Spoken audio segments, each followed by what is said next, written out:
ભારત માતા કી જય આદિવાસી। આજે આપણા ભારતીય જનતા પાર્ટીના પ્રદેશ અધ્યક્ષ આદરણીય સી.આર. પાટીલ સાહેબ અને યુથ ફોર ગુજરાતના પ્રમુખ જિગ્નેશભાઈ પાટીલના સહયોગથી આપણે ઉધના ઝોનમાં આવતી તમામ સરકારી સ્કૂલોમાં નોટબુક વિતરણનો કાર્યક્રમ રાખવામાં આવ્યો હતો। આજે આપણે આશ્રમ શાળા પાટી ખાતે નોટબુક વિતરણના કાર્યક્રમ રાખવામાં આવ્યો। આ કાર્યક્રમમાં ઉપસ્થિત ભારતીય જનતા પાર્ટી સુરત શહેરના મંત્રી પ્રદીપસિંહજી, આ વિસ્તારના કોર્પોરેટર પિયુષાબેન, રીનાબેન,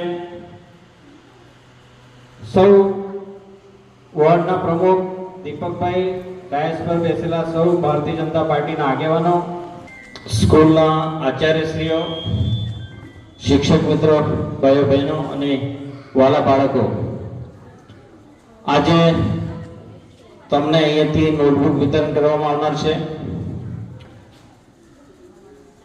એમાં વિશેષ આજે 9 ઓગસ્ટ આંતરરાષ્ટ્રીય આદિવાસી દિવસ નિમિત્તે આ સ્કૂલમાં બાળકોએ ખૂબ સુંદર કૃતિઓ રજૂ કરી।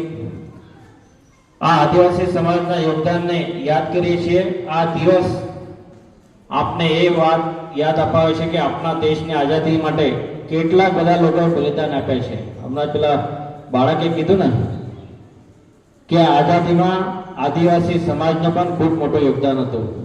આદિવાસીઓના સંસ્કૃતિ અને પરંપરાઓનું સંવર્ધન કરવા માટે પ્રયત્નશીલ રહેવું જોઈએ। ગુજરાતમાં સાંસ્કૃતિક વારસો જેમાં આદિવાસી સમાજનો મહત્વપૂર્ણ ફાળો છે, એ આપણા રાજ્યની ઓળખ છે। આ આદિવાસીઓ આપણા દેશની આઝાદી માટે અનેક બલિદાન આપ્યા છે અને તેમની વીરતાના કિસ્સાઓ આજે પણ આપણને પ્રેરણા આપે છે। દુનિયાભરમાં વસતા મૂળ નિવાસી સમાજોના અધિકારો અને સમાનતા માટે યુનાઇટેડ નેશને 9 ઓગસ્ટને આંતરરાષ્ટ્રીય આદિવાસી દિવસ તરીકે જાહેર કર્યા છે। એટલે આપણે આખા વિશ્વમાં આદિવાસી દિવસ તરીકે આપણે ઉજવી રહ્યા છે।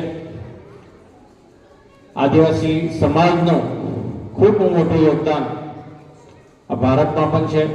ઘણા બધા રાજ્યોમાં સારી એવી વસ્તી આપણા આદિવાસી સમાજની છે, એમને આજે આપણે યાદ કરવા જોઈએ।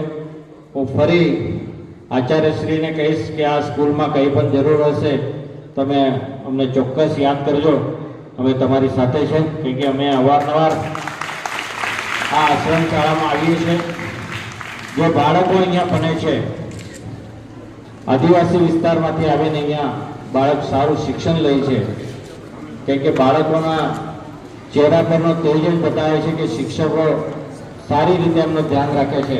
માટે હું સૌ શિક્ષકોને પણ અભિનંદન આપીશ અને આજે અમને અહીં બોલાવીને અમારું સન્માન કર્યું એ માટે આચાર્યશ્રી અને એમના શિક્ષકોનો ખૂબ ખૂબ આભાર વ્યક્ત કરું છું।